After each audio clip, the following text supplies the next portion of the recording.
नमस्कार, स्वागत है आप सभी का सुबह 9 बजे की खबरों के साथ। मैं हूं प्रीति। आइए एक नजर डालते हैं हेडलाइंस पर।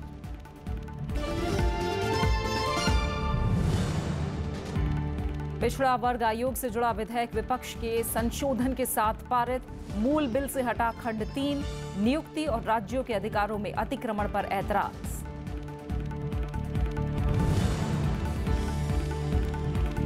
पश्चिम बंगाल से टीएमसी के 5 और कांग्रेस का 1 सदस्य राज्यसभा के लिए निर्विरोध निर्वाचित। मध्य प्रदेश से चुनी गई बीजेपी की संपत्तियां उइके। गुजरात राज्यसभा चुनाव में नोटा का होगा विकल्प।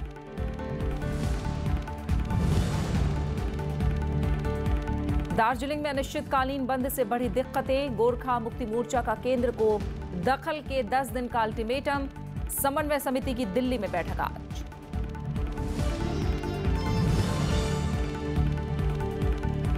सीमा पार आतंकवाद क्षेत्रीय और वैश्विक चुनौती। इंडो यूएस फोरम में विदेश मंत्री का बयान। अमेरिका से सहयोग की कही बात।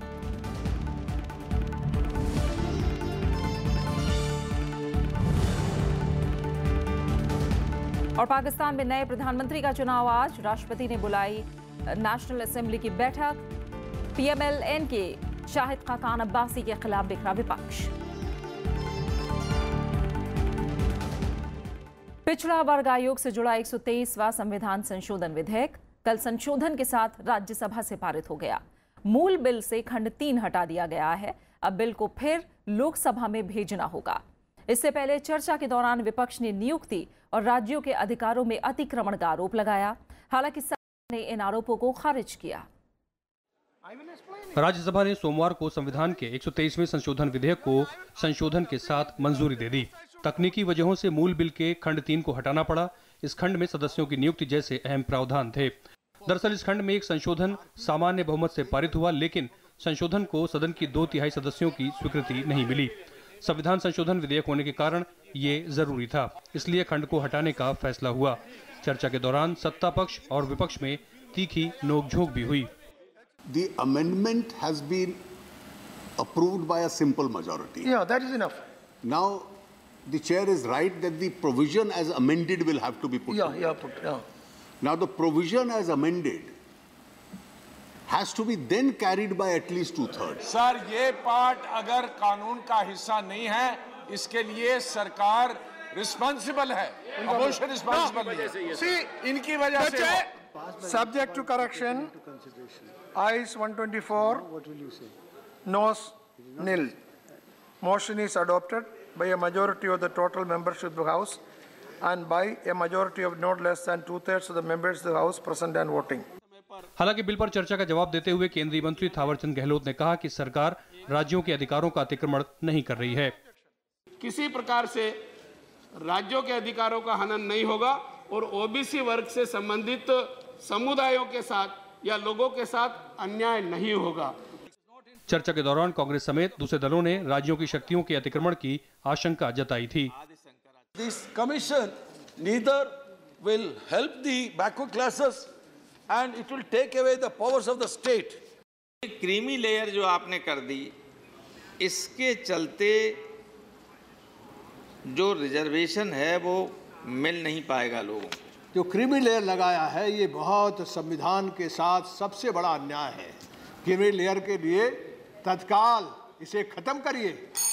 This bill is only one example in a trend of erosion of the federal structure of this country. This government has simply refused to respect the role of the states in its functioning. The findings of these commissions or the recommendations made by these commissions remain recommendatory. They are not mandatory. इस bill के जरिए राष्ट्रीय पिछड़ा वर्ग आयोग को संवैधानिक दर्जा देने का प्रावधान किया गया है। विशाल दहिया के साथ पंचानन मिश्रा, राज्यसभा टीवी। लोकसभा में कल विपक्षी दलों ने भीड़ की ओर से हो रही हिंसा की घटनाओं की निंदा करते हुए प्रधानमंत्री से दोषियों के खिलाफ कड़ी कार्रवाई की मांग की। बीजेपी और सरकार ने विपक्ष पर इन मुद्दों को लेकर राजनीति करने का आरोप लगाया। सरकार के जवाब से असंतुष्ट कांग्रेस समेत कई दलों ने वॉकआउट किया। लोकसभा में सोमवार को नियम 193 के तहत देश में भीड़ की ओर से हो रही हिंसा की घटनाओं के मुद्दे पर चर्चा की गई। बहस का जवाब देते हुए गृह राज्य मंत्री किरण रिजिजू ने कहा कि प्रधानमंत्री ने ऐसे मामलों की निंदा की है, लेकिन राजनीति के चलते इस मामले में केंद्र को निशाना बनाने की कोशिश हो रही है, जबकि गैर बीजेपी शासित राज्यों में भी ऐसी घटनाएं हुई हैं। We have issued clear advisory to all the states and union territories of the country that mob lynching or anything related to that will not be acceptable. चर्चा के दौरान विपक्षी दलों ने गौरक्षा के नाम पर हो रही हिंसा पर चिंता जताई। कांग्रेस और टीएमसी समेत दलों ने बीजेपी शासित राज्यों की सरकारों पर देश में भय के माहौल को बढ़ावा देने का आरोप लगाया। हम पूछते हैं इस सदन के लीडर से, प्राइम मिनिस्टर से, क्या एक्शन आपने लिया? आप बात कर रहे हैं, आप हमेशा कहते हैं एक, करते हो दूसरा।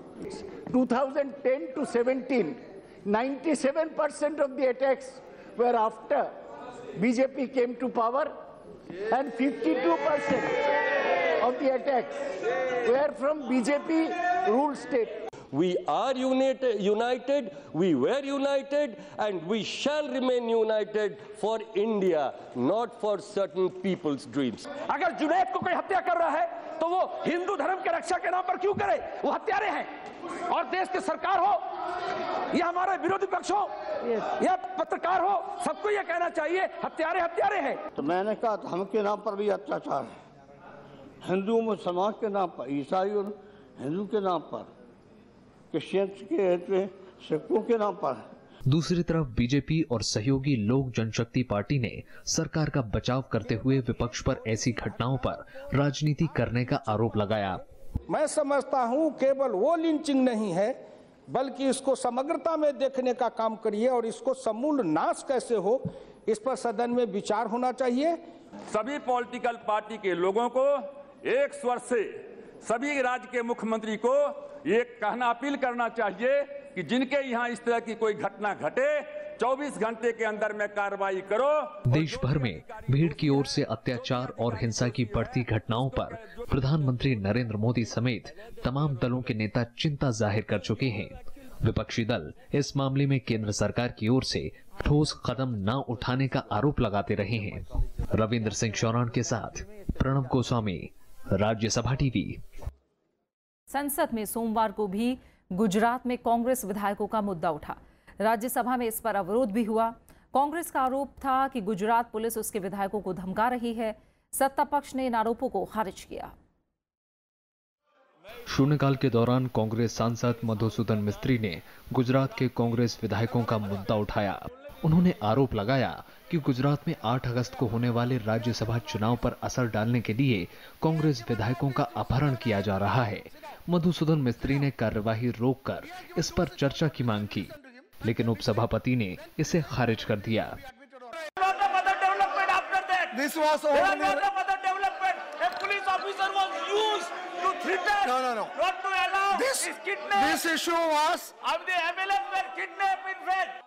संसदीय कार्य राज्य मंत्री मुख्तार अब्बास नकवी ने कांग्रेस के आरोपों को खारिज कर दिया। आपको शर्म आनी चाहिए कि आज जब गुजरात का आम आदमी बाढ़ से त्राई कर रहा है, उनका एमएलए, उनका रिप्रेजेंटेटिव हॉलीडे होम में, हॉलीडे रिसोर्ट में एंजॉय कर रहे हैं, पिकनिक मना रहे हैं, तो आप उस पर चर्चा कर लो। लोकसभा में कांग्रेस ने आरोप लगाया कि गुजरात में कांग्रेस विधायकों पर बीजेपी दबाव डाल रही है। ऐसा एमएलए का खरीद फरोख्त होते चला, एमएलसी का क्या बढ़ा। सदन के बाहर भी बीजेपी और कांग्रेस में इस मुद्दे पर बयानबाजी हुई। तो बीजेपी कहती हम चोरी नहीं करते। जिस कैंडिडेट के पास 14 एमएलए सरप्लस हो और रूलिंग पार्टी खड़ा करे तो उसका मतलब है चोरी। गुजरात में तो चलो ये आरोप झूठा सही कोई मान सकता है, बेंगलोर में क्यों कमरे में बंद कर रखे हैं? वहां तो उनकी सरकार है भैया, वहां तो घूमने दो, बेचारे को कमरों में बंद कर क्यों रखा है? गुजरात कांग्रेस ने अपने विधायकों को बेंगलुरु में एक रिसोर्ट में रखा है। यहां 8 अगस्त को 3 सीटों पर राज्यसभा चुनाव होना है। बीजेपी ने 3 उम्मीदवार उतारे हैं तो कांग्रेस ने 1। तीसरी सीट को लेकर दोनों पार्टियां जोर लगा रही हैं। कृति मिश्रा के साथ प्रणव गोस्वामी, राज्यसभा टीवी। राज्यसभा चुनाव में बहुमत के लिए विधायकों को धमकाने और खरीदने के आरोपों पर गुजरात सरकार ने चुनाव आयोग के सवालों का जवाब दे दिया है। कल शाम राज्य के मुख्य सचिव ने मामले में अपनी रिपोर्ट सौंपी। गुजरात में राज्यसभा की 3 सीटों के लिए 8 अगस्त को चुनाव होना है। गुजरात के मुख्य सचिव JN सिंह ने राज्यसभा चुनाव को लेकर कांग्रेस की तरफ से लगाए गए आरोपों पर अपनी रिपोर्ट चुनाव आयोग को सौंप दी है। उन्होंने बताया कि कांग्रेस के विधायकों के लिए निर्वाचन आयोग के निर्देशों के मुताबिक सुरक्षा के इंतजाम किए गए हैं। हर विधायक के घर के बाहर 2 सुरक्षा जवानों को तैनात किया गया है ताकि विधायकों को किसी भी तरह से डराया या धमकाया न जा सके। बीते शनिवार को कांग्रेस का एक दल मुख्य चुनाव आयुक्त AK ज्योति के पास ये शिकायत लेकर पहुंचा था कि गुजरात में बीजेपी खरीद फरोख्त में जुटी है और कांग्रेस विधायकों को पैसे का लालच देकर तोड़ा जा रहा है। पुलिस प्रशासन पर विधायकों को धमकाने का आरोप भी लगाया गया था। कांग्रेस ने मामले की जांच के लिए उच्च स्तरीय समिति बनाने की मांग भी की थी।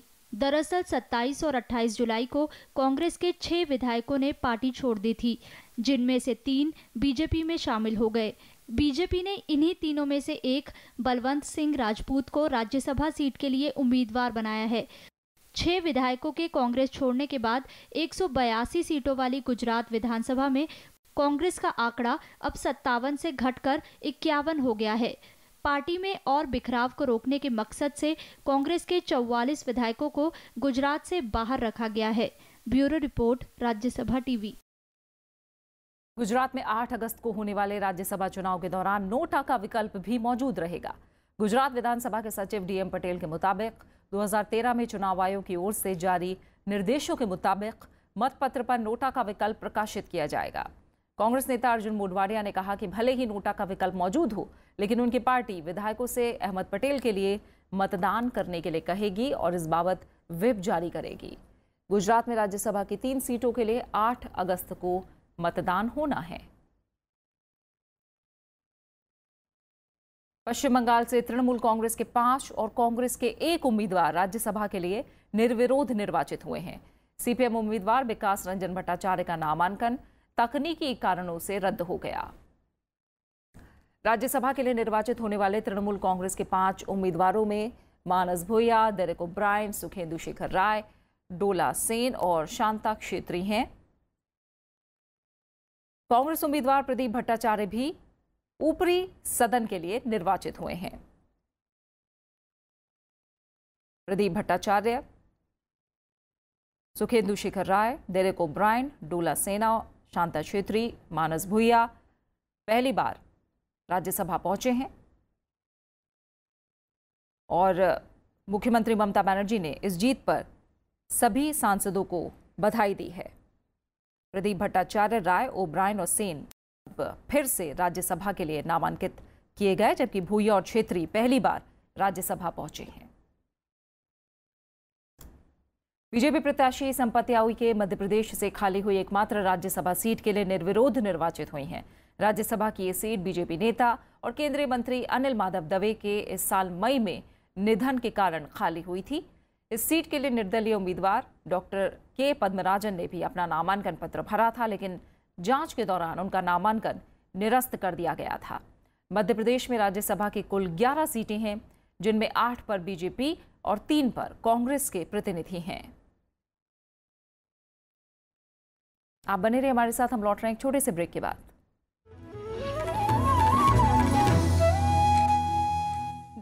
राग देश धुन गा रही है पवन, ठहर के बोले समय, अमर है देश मेरा।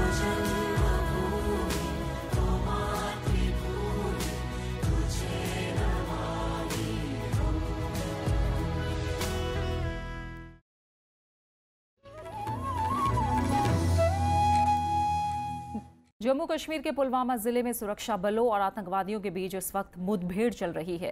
सेना को इलाके में आतंकियों के छिपे होने की खबर मिली थी, जिसके बाद यहां तलाशी अभियान चलाया गया। इस दौरान आतंकवादियों ने जवानों पर गोलीबारी शुरू कर दी। इलाके में 2 से 3 आतंकवादियों के छिपे होने की आशंका है। सेना ने हाकरीपोरा इलाके की सुबह 4:30 बजे से घेराबंदी की हुई है। इससे पहले सोमवार को घाटी के बोनिता सेक्टर में सुरक्षा बलों को नियंत्रण रेखा के पास एक आतंकवादी का शव मिला था, जबकि रविवार को पुलवामा में ही सुरक्षा बलों ने 2 आतंकवादियों को मार गिराया था। दार्जिलिंग में अनिश्चितकालीन बंद का आज 48वां दिन है। अलग गोरखालैंड की मांग को लेकर आंदोलनकारी नेता आज दिल्ली में जुटेंगे और अपनी मुहिम को आगे बढ़ाने पर विचार विमर्श करेंगे। गोरखालैंड समर्थक नेताओं ने केंद्र सरकार से मामले में दखल की मांग की है, जिसके लिए 10 दिन का अल्टीमेटम भी दिया गया है। अलग गोरखालैंड राज्य की मांग को लेकर आज दिल्ली में गोरखालैंड आंदोलन समन्वय समिति की सर्वदलीय बैठक होनी है। इस दौरान आंदोलन को लेकर आगे की रणनीति पर चर्चा होगी। बैठक में शामिल होने के लिए जीएमसीसी के 30 सदस्यों का एक दल दिल्ली में है।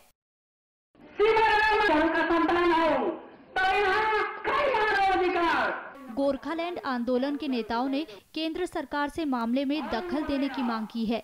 हालात की जानकारी देने के लिए गृह मंत्री राजनाथ सिंह से मुलाकात का वक्त भी मांगा गया है।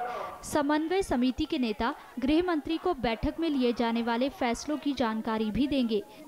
भारतीय गोरखा परिसंघ के कार्यकारी अध्यक्ष मुनीश तमांग ने कहा है कि दार्जिलिंग में हालात खराब हैं और ऐसे में केंद्र सरकार चुप नहीं बैठ सकती।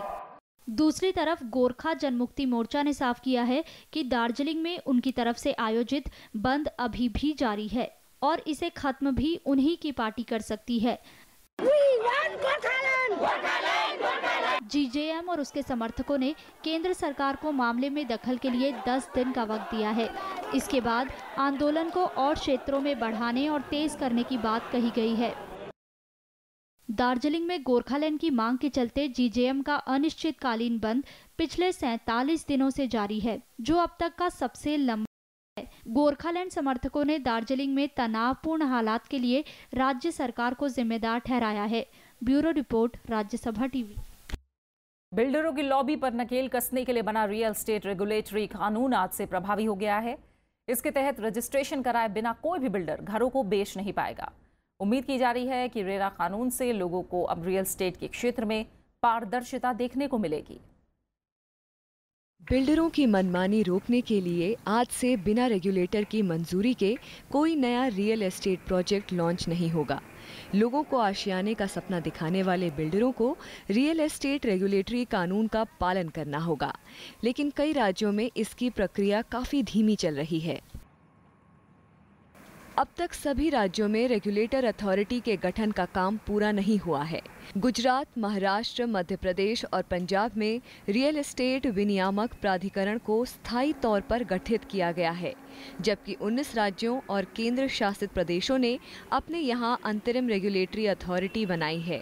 23 राज्यों में ही रेरा नियमों को नोटिफाइड किया गया है, जबकि 6 में नियमों को लेकर महज मसौदा तैयार किया गया है। 9 राज्य और संघ शासित प्रदेश ऐसे हैं जिन्होंने अपने यहाँ रियल एस्टेट कानून के तहत अंतरिम अपीलीय ट्रिब्यूनल नियुक्त किया है, जबकि 7 राज्यों में ऑनलाइन पंजीकरण की सुविधा उपलब्ध कराई गई है।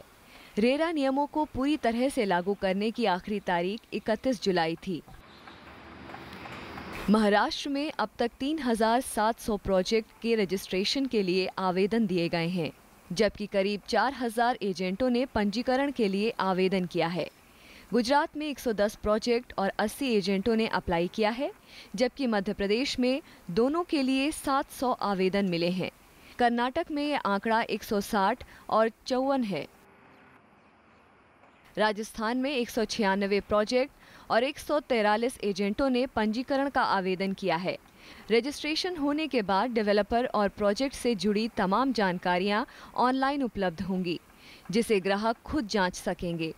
रियल एस्टेट रेगुलेटर कानून को पिछले साल संसद से पारित किया गया था।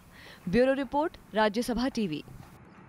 बात मौसम की। कई राज्यों में भारी बारिश और बाढ़ का कहर जारी है।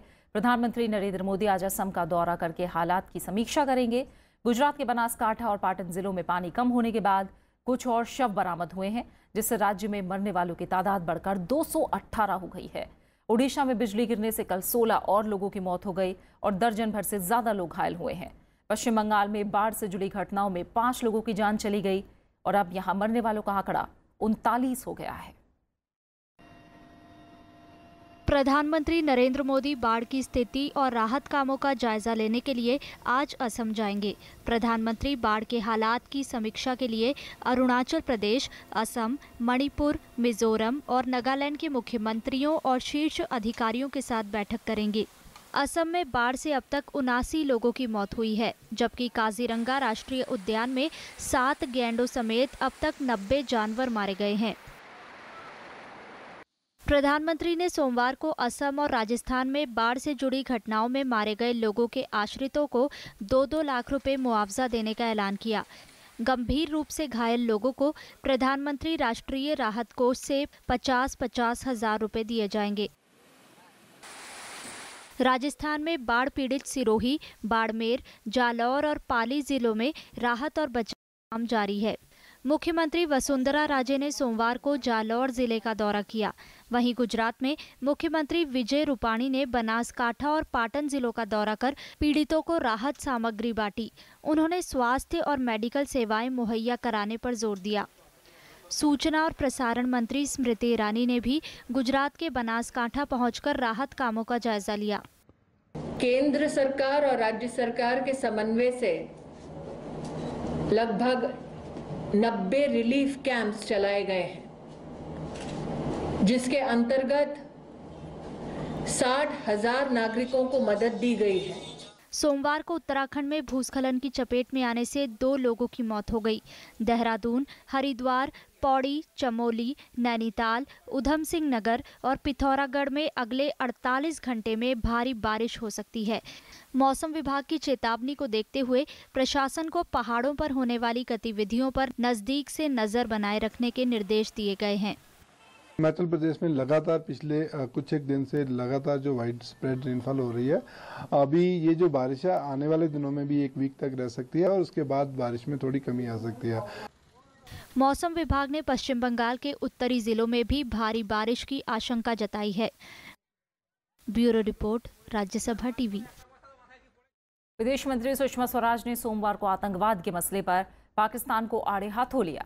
उन्होंने कहा कि भारत कई साल से सीमा पार आतंकवाद का सामना कर रहा है और अब ये एक क्षेत्रीय और वैश्विक चुनौती बन गया है।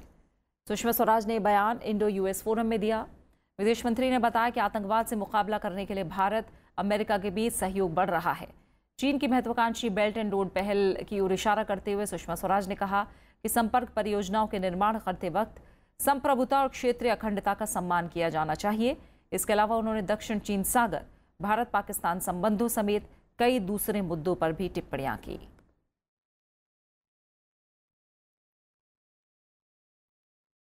पाकिस्तान में नया प्रधानमंत्री चुनने के लिए सरगर्मियां तेज हो गई हैं। प्रधानमंत्री के चुनाव में पीएमएल नवाज के शाहिद खाकान अब्बासी के खिलाफ कोई संयुक्त उम्मीदवार खड़ा करने में विपक्षी दलों में सहमति नहीं बन पाई है। अब इस पद के लिए कुल 6 उम्मीदवार मैदान में हैं। राष्ट्रपति ममनून हुसैन ने सदन के नए नेता का चुनाव करने के लिए नेशनल असेंबली की आज दोपहर बैठक बुलाई है। पाकिस्तान मुस्लिम लीग नवाज ने अब्बासी को अंतरिम प्रधानमंत्री पद का उम्मीदवार बनाया है। उन्होंने सोमवार को नामांकन पत्र दाखिल किया।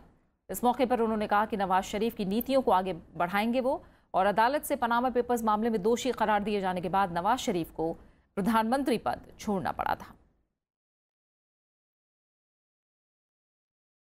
भारत सरकार ने विजय माल्या के प्रत्यर्पण से जुड़े दस्तावेज उसके कानूनी दल को सौंप दिए हैं। लंदन में वेस्टमिंस्टर मजिस्ट्रेट्स कोर्ट ने 6 जुलाई को पिछली सुनवाई के दौरान दस्तावेज सौंपने की अंतिम तारीख 31 जुलाई तय की थी। भारत का पक्ष अदालत में ब्रिटेन की क्राउन प्रोसिक्यूशन सर्विस कर रही है। अदालत ने सीपीएस को बचाव पक्ष को विस्तृत जानकारी देने वाले दस्तावेज मुहैया कराने के लिए कहा था। माल्या पर कई बैंकों का लगभग 9,000 करोड़ रुपए का कर्ज बकाया है। वेस्टमिंस्टर मजिस्ट्रेट कोर्ट इस मामले में अगली सुनवाई 14 सितंबर को करेगी। अमेरिकी राष्ट्रपति डोनाल्ड ट्रंप ने अपने मीडिया चीफ एंथनी स्कारामुच्ची को बर्खास्त कर दिया है। उन्हें 10 दिन पहले ही इस पद पर नियुक्त किया गया था। राष्ट्रपति ट्रंप के नए चीफ ऑफ स्टाफ जॉन केली ने सोमवार को यह फैसला लिया। व्हाइट हाउस के मुताबिक कम्युनिकेशन डायरेक्टर एंथनी ने एक मैगजीन को दिए साक्षात्कार में अपने सहयोगी के लिए अभद्र टिप्पणी का इस्तेमाल किया था। इसी के चलते उन्हें बर्खास्त करने की कार्रवाई की गई। एंथनी बीते 10 दिनों में व्हाइट हाउस में पद से हटाए जाने वाले चौथे अधिकारी हैं। इससे पहले रेंस प्राइबस और प्रवक्ता सीन स्पाइसर को भी एंथनी की नियुक्ति के चलते पद गंवाना पड़ा था।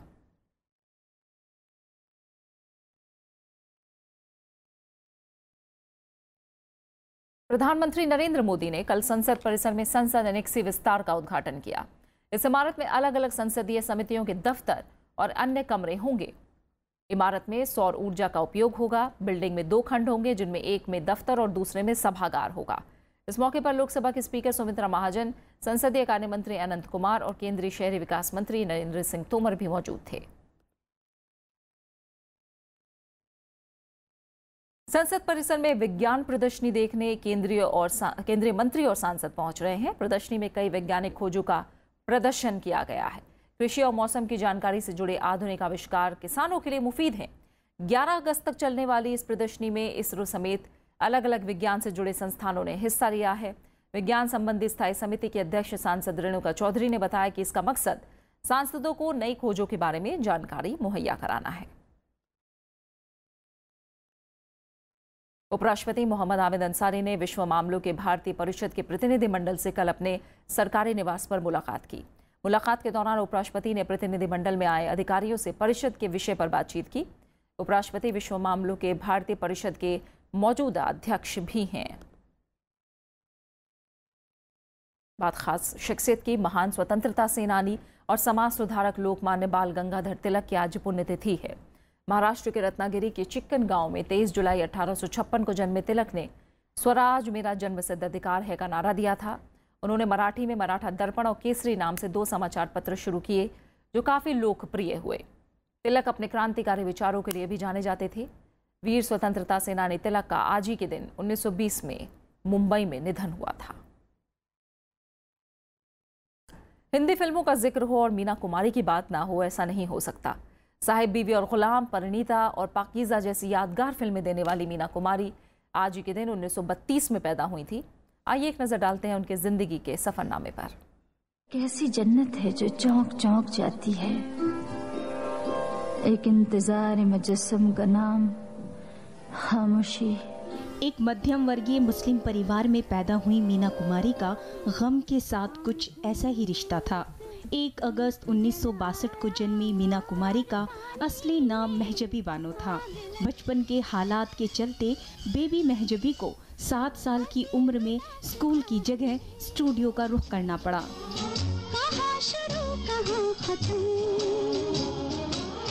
ये मंजिलें हैं कौन सी,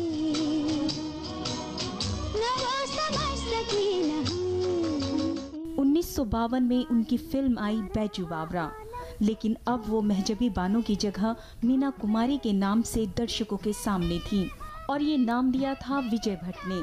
इसके बाद मीना कुमारी ने अर्धांगिनी, दिल अपना और प्रीत पराई, मिस मैरी और एक ही रास्ता जैसी कई फिल्में की। लेकिन 1962 में आई गुरुदत्त की फिल्म साहिब बीवी और गुलाम, इस फिल्म में मीना कुमारी ने लीक से हटकर एक ऐसे चरित्र को निभाया जिसके लिए उन्हें फिल्म फेयर अवार्ड भी मिला। ये वो वक्त था जब मीना कुमारी की निजी जिंदगी में भी तूफान आया था। उनकी सबसे मशहूर फिल्म पाकीज़ा शुरू हो चुकी थी, लेकिन उनका तलाक हो जाने की वजह से फिल्म को रोक दिया गया। काफी सालों बाद जब फिल्म की शूटिंग दोबारा शुरू हुई, उस वक्त मीना कुमारी की तबीयत बहुत ज्यादा बिगड़ चुकी थी। खराब तबीयत के बावजूद उन्होंने फिल्म पूरी की। पाकीज़ा रिलीज होने के 2 महीने बाद 31 मार्च 1972 को उनकी मौत हो गई। यूं ही कोई मिल गया था, यूं ही कोई मिल गया था। मीना कुमारी ने लगभग 3 दशक तक अपने। और अब आखिर में हेडलाइंस पर एक नजर। पिछड़ा वर्ग आयोग से जुड़ा विधेयक विपक्ष के संशोधन के साथ पारित। मूल बिल से हटा खंड 3, नियुक्ति और राज्यों के अधिकारों में अतिक्रमण पर ऐतराज।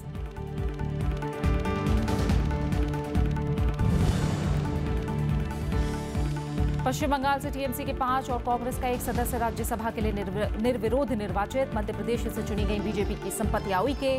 गुजरात राज्यसभा चुनाव में नोटा का होगा विकल्प।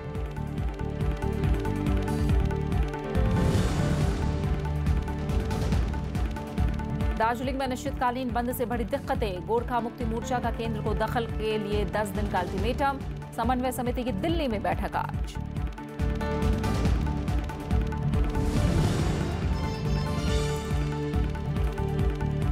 सीमा पार आतंकवाद क्षेत्रीय और वैश्विक चुनौती। इंडो यूएस फोरम में विदेश मंत्री का बयान। अमेरिका से सहयोग की कही बात।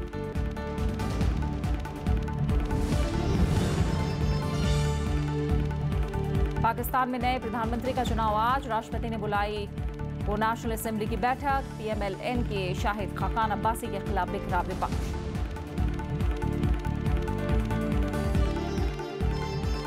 और इसी के साथ फिलहाल खबरों में इतना ही। आगे देखिए ग्राउंड रिपोर्ट। नमस्कार।